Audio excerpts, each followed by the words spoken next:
Fala galera, beleza? Professor Rodolfo Gracioli aqui com vocês. Vamos lá falar aqui do tema do momento, infelizmente uma grande problemática que afeta diferentes setores da sociedade, economia, meio ambiente, debates políticos, enfim. A gente está falando aqui da pandemia do coronavírus. É certo que você provavelmente a essa altura já foi bombardeado de informações, por isso que nesse nosso boletim Covid-19 eu quero chamar atenção para os fatos descritivos, das questões mais curiosas aos aspectos mais importantes. Lembrando que eu estou fazendo a gravação desse nosso vídeo no dia 1º de abril de 2020. Por que nesse tipo de tema é importante a gente pontuar a data? Porque há uma evolução muito rápida dos números. Os dados absolutos, as variáveis estatísticas, elas sofrem uma ampla elevação, infelizmente, tragicamente, quando eu olho, por exemplo, o número de mortos no mundo. Tudo bem? Então vem comigo aqui na tela que eu vou fazer um esqueminha rápido para a gente entender de que maneira esse tema afeta a nossa vida. É certo que na exaustão da informação há até um certo cansaço, né? A gente ouve falar tanto do WhatsApp, a conversa dentro de casa, você abre o noticiário, liga a televisão, só dá isso. Mas eu preciso conseguir peneirar as informações necessárias para não cair num cenário de pânico, para não entrar num movimento de muita ansiedade, para não gerar um desgaste emocional, como muitas pessoas já têm apontado, porque de fato é algo que gera essa exaustão, porque o tema está em todas as partes. É uma situação preocupante? Não tenha dúvidas que é. Se não fosse preocupante, o mundo não estaria debruçado sobre essa pauta, atualizando a cada instante os acontecimentos e lembrando que o tema envolve diferentes fatos. Vou começar aqui comentando a mudança de postura de um país. Estou falando aqui do México. O México, com López Obrador, num primeiro momento, ridicularizou a situação, assim como aconteceu em outras partes do planeta. Mas, mais recentemente, o México declarou emergência na saúde. Então, declarou emergência na saúde, reconhecendo o potencial de risco que esse novo coronavírus pode resultar para o seu país, assim como já vem acontecendo no mundo. Lembrando que em algumas partes do mundo o tema tem ganhado uma feição muito política. E não existe ideologia aqui, porque a gente tem de políticos de extrema direita a políticos de esquerda, como é o caso do López Obrador, reconhecendo algo sutil com relação a essa problemática, quando na verdade não é. Agora essa mudança de postura com relação ao México chama atenção. Tudo bem? Segue comigo aqui, porque nós vamos falar rapidinho sobre o papel da ONU. A ONU recentemente destacou que a pandemia é o maior desafio desde a Segunda Guerra Mundial. Então a pandemia do coronavírus é aí, portanto, o maior desafio a nível global desde a Segunda Guerra Mundial. Não à toa, gente, a própria ONU tem levantado uma série de ações, principalmente com o seu braço, a Organização Mundial da Saúde, que é a grande entidade lembrada a todo instante.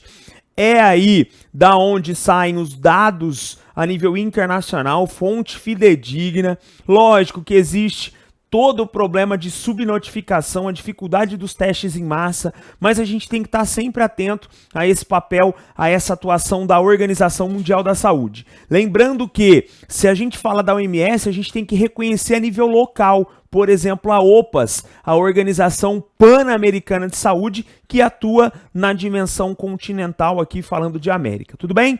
Lembrando aqui que a ONU também recomendou que os países interrompam suspensão de sanções econômicas.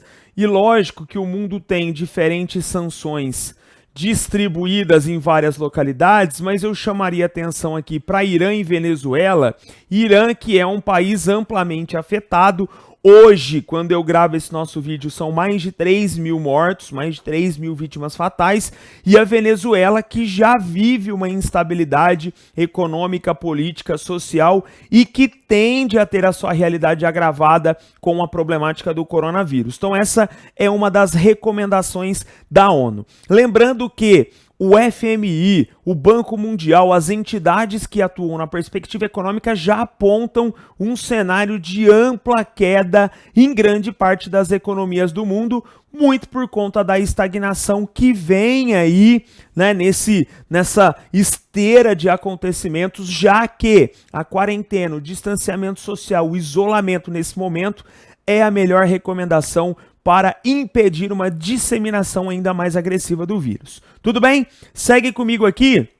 Continuando os nossos recortes, a gente tem alguns episódios importantes que reforçam como o tema envolve um aspecto de economia e, ao mesmo tempo, um debate da saúde. Gente, isso é muito complexo, tá? Muito complexo, mas o que a gente tem assistido? Os estados, e aí pensando no papel do Estado, para tentar contingenciar tal situação econômica, principalmente para as populações mais vulneráveis. A população, então, vulnerável, aquela submetida a uma condição de pobreza, de marginalização. Não vou aqui nesse vídeo adentrar ao campo se a gente deve fazer prevalecer um aspecto econômico, se a saúde estaria em voga. Eu tenho as minhas convicções. O mundo tem reagido nesse amplo debate. No caso brasileiro, tem se transformado até numa pauta de ordem política, né? A gente vê aí alguns personagens políticos assumindo esse diálogo invasivo nesse segmento, mas aqui a gente está para pensar de modo equilibrado. E é certo que essa é uma discussão importante. Chamaria atenção em outras realidades, El Salvador. Vou até colocar aqui para vocês, ó. Em El Salvador, o que aconteceu? A população quebrou esse modelo de isolamento. Então, El Salvador, a população quebra o isolamento e vai nos prédios públicos solicitar o auxílio financeiro nesse momento, dada a dimensão econômica, o agravamento para essas parcelas mais vulneráveis. Tudo bem? Olhando para o cenário global, nós temos a Espanha, um dos países mais afetados da Europa, recentemente banindo o que a Itália já fez e a França também, velórios e cerimônias fúnebres. Baniu velórios e cerimônias fúnebres, sendo que nos enterros apenas 3 pessoas poderão acompanhar tal procedimento. Isso envolve um aspecto subjetivo, direito da família, né, nesse instante de luto, que é sempre muito reforçado por algumas leituras religiosas, mas a gente está falando aqui de um momento onde a contenção, o impedimento da disseminação do vírus é extremamente importante. Tem um caso até de uma família no Reino Unido que foi velar uma vítima de coronavírus e 17 pessoas acabaram contraindo o vírus, sendo que uma inclusive acabou morrendo. E todas elas teriam em tese contraído naquele instante do velório. Aqui no Brasil a gente já tem protocolos, tá? Vou até deixar um asterisco aqui. No Brasil, por exemplo, recentemente, Conselho Nacional de Justiça e Ministério da Saúde anunciaram aí por meio de uma portaria a não necessidade de um atestado de óbito para a realização do enterro. Ele vai poder aí ser concretizado até 60 dias depois. Reúnem-se uma série de informações para que isso possa ser viabilizado. E ó, lógico, né? Nas circunstâncias da família tá longe, tem todo esse aspecto pontual aí. Beleza? Uma preocupação muito grande então com relação aos velórios e funerais ou cerimônias desse tipo, cerimônias fúnebres, para impedir essa disseminação do vírus. Nós temos aqui no Brasil, gente, uma autorização do Moro. O ministro Sérgio Moro autorizou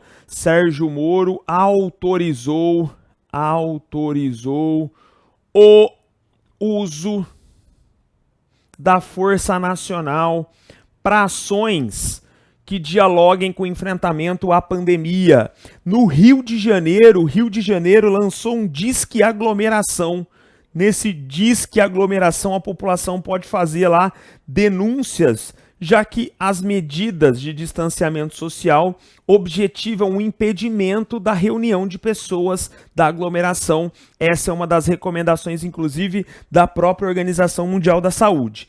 Lembrando que aqui no Brasil a gente tem um debate ainda sobre um valor para auxiliar os trabalhadores informais, que seria aí de R$600, um valor que vem de certa forma para dar um equilíbrio nesse momento de crise, já que muitas famílias estão com dificuldades agudas de sobreviver a esse período aqui dentro da nossa realidade já tomada por uma vulnerabilidade. Tudo bem? No Brasil, gente, no Brasil nós temos ainda hoje um debate que coloca governo federal versus governos estaduais, algo que parece até estar mais próximo de um equilíbrio, né? Mas que já foi mais acirrado com relação às medidas tomadas pelas autoridades competentes para cada situação enfrentada aí de restrição, tá? Governo federal entrando num atrito aí com os governos estaduais. Vou trocar a tela aqui para a gente comentar mais um pouquinho, para deixar mais algumas dicas de para vocês. Só lembrando, gente, que essas dicas, essas nossas aulas, o tema está devidamente tratado no nosso curso regular de atualidades, tá? Tô fazendo questão de a todo instante levar lá as nossas dicas para vocês. Itália. A Itália, quando eu gravo esse nosso vídeo, ela tem 13 mil mortos. 13 mil mortes de coronavírus. A Europa como um todo, se eu vou na Europa, a Europa tem 30 mil mortes. Então, lógico que o pior cenário do mundo é, obviamente, o cenário da Itália. Estados Unidos da América superaram 4 mil mortes. Também, segundo o próprio governo, o chefe da epidemiologia, do setor de infectologia, melhor dizendo, próximo ali ao Donald Trump, chegou a comentar que o número de mortes com todas as medidas deve ficar na casa de entre 100 e 200 mil vítimas. Recentemente o governo falou de 100 mil, tá? Mas entre 100 e 200 mil pessoas mortas, vítimas do coronavírus. A gente tem outros pontos importantes para debater, por exemplo, na Colômbia. A Colômbia teve lá um banqueiro que fez uma doação milionária para ajudar as famílias que passam por dificuldades nesse momento, mas eu queria chamar a atenção porque o Exército de Libertação Nacional anunciou um cessar-fogo. É a última guerrilha aí de força dentro do contexto colombiano, depois que as Forças Armadas Revolucionárias da Colômbia se tornaram partido político. Aqui a gente tem então o Exército enquanto guerrilha, Exército de Libertação Nacional, e seguindo até recomendações da própria ONU, que tem falado aí das regiões de conflito, que elas revisitem o tema, porque a gente está passando por um problema ainda maior. Então aqui nós temos o cessar-fogo por parte do Exército de Libertação Nacional. Vamos falar da Índia, que tem medidas de restrições, a Índia que tem sido aí alvo de algumas polêmicas, porque as pessoas que chegam na Índia estariam passando por uma pulverização com desinfetante. Algumas pessoas teriam enfrentado problemas de pele, isso foi divulgado, o governo se defendeu da maneira que pôde. Avançando aqui ainda, nós temos um outro ponto importante que tem sido debatido. Aqui eu vou citar o caso da França, mas isso é do Brasil, tá? A violência doméstica aumentando em vários países do mundo. No Disque 180, aqui um canal de denúncias no Brasil, na Prefeitura do Rio de Janeiro, em outras partes, no Paraná já teve esse relato de aumento, o Brasil constatando mais casos de violência doméstica nesse momento onde os agressores estão, né, isolados, aí, entre aspas, com as vítimas. Então a França anunciou que as vítimas de violência doméstica elas serão encaminhadas para hotéis. Esse é um anúncio aí para tentar combater esse outro problema, né? E, infelizmente a gente tem que pensar em problemas específicos dessa magnitude. Avançando aqui, ó, a gente teria outra polêmica que envolve os presídios, já que hoje há uma preocupação com relação à contaminação daqueles que estão cumprindo pena ou aguardando a sentença presos provisórios. Vou citar aqui o caso da Califórnia, Estados Unidos. A Califórnia liberou aí 3.500 presos exatamente por conta dessa condição. Aqui no Brasil, vários presos conseguindo o regime domiciliar exatamente por conta das circunstâncias, já que nós temos grupos de risco. E quem está no grupo de risco? Pessoas com mais de 60 anos, 90% das mortes no Brasil corresponde a essa faixa etária, e aí nós temos as comorbidades, né? As doenças, diabetes, problemas cardiovascular, problema renal, hipertensão, que agravam os sintomas e colocam essas pessoas num cenário ainda mais tenso, tá? 10% das mortes com pessoas que têm menos de 60 anos. Então a preocupação maior aqui é de fato esse grupo de risco. Tudo bem? Seguindo aqui ainda, a gente tem alguns fatos curiosos, né? Que chamam atenção a nível global. Então vou falar aqui de absurdos, né? Absurdos. Por exemplo, um youtuber, não me pergunta o nome dele, o cara lambeu a privada e pegou coronavírus. Isso fazia parte de um desafio, a conta dele foi suspensa. Lá no Turcomenistão, o ditador proibiu o uso da palavra coronavírus. Proibiu o uso da palavra. Nem a imprensa oficial, nem as autoridades podem usar, nem a imprensa. Lá a imprensa é completamente controlada, nem a população. Né? Então, a proibição da palavra, lembrando que o Turcomenistão faz fronteira com o Irã, um dos países mais afetados do mundo. Negócio absurdo, né? Rei da Tailândia, o rei da Tailândia, ele está em quarentena, Tailândia, está em quarentena na Alemanha com as suas 20 namoradas dentro de um hotel. 20 namoradas, e não sabe ainda o paradeiro das 4 esposas, não sabe se elas estão lá mais, essas 4 esposas. Fatos curiosos aí que o coronavírus nos coloca, né, diante de algumas informações. O que é certo, gente? Nós temos um desafio gigantesco, a economia será revista, um impacto muito grande, tudo vai depender das ações que tendem a minimizar ou não, né, os riscos da população marginalizada, excluída, de menor poder aquisitivo, vivenciar um cenário ainda mais grave. Eu colocaria aqui como polêmica mesmo do tema, como aspectos delicados que movem discussões das mais variadas. Primeiro essa daqui, ó, vou abrir um slide aqui em branco, deixa eu só jogar um slide aqui pra gente, que acabaram os meus slides. Pera lá, bora lá, aqui, ó. Então vamos lá, o que seria polêmico hoje, ó? Vamos lá, ó. Pensando no Covid-19, duas questões maiores eu vejo como polêmica, tá? E aqui a gente vai usar a ciência. Primeiro, o vírus em si, segundo levantamentos científicos contemporâneos, das semanas que passaram, ele tem uma origem natural. Tanto que se fala que ele nasceu lá no mercado de frutos do mar de Wuhan, vindo do pangolim ou do morcego, tá? Mas existe aquela guerra estabelecida aqui anterior entre Estados Unidos da América e China, com uma troca de acusações. O governo estadunidense chamando o vírus de vírus chinês e a China falando de uma provável construção de laboratório estadunidense para abalar a economia global. O que a gente sabe hoje, cientificamente, é que o vírus tem origem natural. Pode ser que algum dia, porque tem algumas teorias que circulam por aí, pode ser que tenha algum dia que alguém mude isso, né, refute isso, prove o contrário, pode, mas até agora, quando eu gravo, essa é a realidade. Essa seria uma primeira polêmica, uma polêmica aguda. Segunda polêmica aqui, ó, envolve a questão dos medicamentos, a cloroquina ou hidroxicloroquina.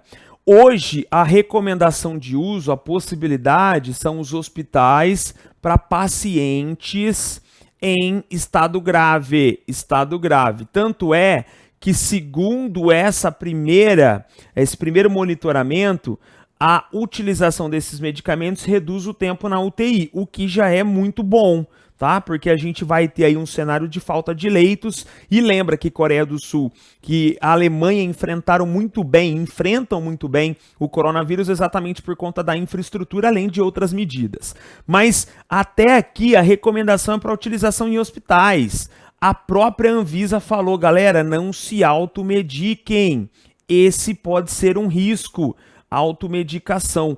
Estão acontecendo experimentos científicos para tentar chegar a essa dimensão. Pega lá no próprio Estados Unidos da América.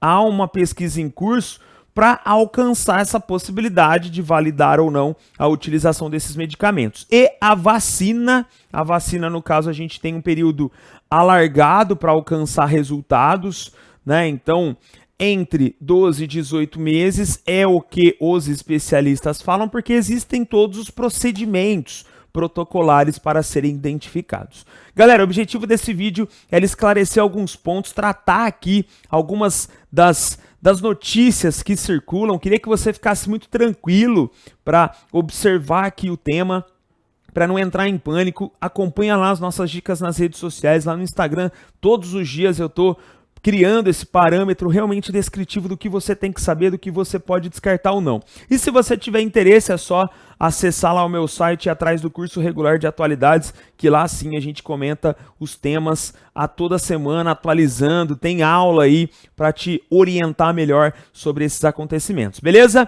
Estou à disposição para auxiliá-los, beijo no coração, valeu, fui!